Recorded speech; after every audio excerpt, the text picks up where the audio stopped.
All right, homework, page 2. As always, calc okay on these. Let's take a look-see. Ava's Candlebird, 2,500 inches of wax every 4 minutes. So we have inches and we have minutes. Now, obviously, there's no idea of total here. How much wax did it burn per hour? Well, I'm working in minutes here, so I probably am going to change this to 60, but I guess I can see, what is 60 divided by 4? I mean, you could see 60 divided by 4 is 15, which means we're multiplying by 15 here. If you don't see that, you could absolutely jump this over to 2 and take your calculator and 2,500 divided by 2. So that's what's happening here. And then you could jump it back by multiplying by 30.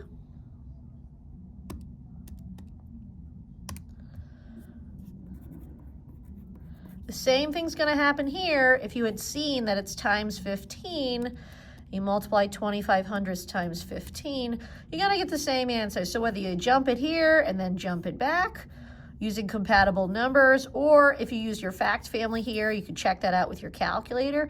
You're going to find in 1 hour, it's burning 3 7/75 inches per hour. Now the second question says, how many minutes would it take to burn 8.5 inches? So I'm going to put 8.5 inches here. This is what I'm working to find. So I really want to find a compatible number. These are all kind of hard for me to work with. Although if I think about money, cake and money makes everything easier, and that was 8.50. I do know how many quarters are in 8.50. So I'm going to come back here and say this is probably the easiest one for me to understand. In $8, there's 32 quarters. I'm going to say that's going to be times 34, but let's check. 8.50. So if you don't see quarters here, you could say 8 5/10 divided by 2,500. That gives you 34. So this is your fact family. So you know that 2,500 times 34 will give you 8 5/10. So you got to take 4. You got to multiply by 34 as well. 136. It's going to take 136 minutes to burn 8 5/10 inches. All right, so let's look at number 6. Addison drove. We have miles and we have days. Looks like a little bit messy here, but we got this. If she continues at this rate, how many miles will she drive in 100 days? Well, 15 and 100 are messy. I know that because I'm a math teacher, but if I take 100 and divide it by 15, I've got a crazy decimal here. So I'm going to try, it's actually 6 6/10 repeating. I'm going to try to find a different number that works better. So I'm going to bounce this guy over here to 5. I know that 15 divided by 3 is going to give me 5. Because I have my handy calculator here, I can take 247 and 8/10 and divide it by 3 as well and get a number that's not too bad. 82 and 6/10. I had to be careful there because this is being divided by 3. Now I'm going to bounce it back. 5 times 20. Again, cake and money, cake and money. If I have 5 $20 bills, I have $100 here. I'm going to take 82 and 6/10 and I'm going to multiply it by 20. That should give me my answer for that question. Now, does that make sense? She's gone over 1,000 miles. Yeah, I mean, that's a lot of days. So my answer here is, there's 2 answers down here. So 1,652 miles in 100 days. All right, now what's the second question? How many miles will she drive in 12 days? Oh boy. All right, that's a little more difficult because 15 and 12 aren't necessarily compatible. 12 and 100 aren't, 5 and 12. So we have to find another number that works. I know that 12 and 15 share a factor of 3. Maybe if I find it to 3, 15 divided by 5, and then I could multiply by 4.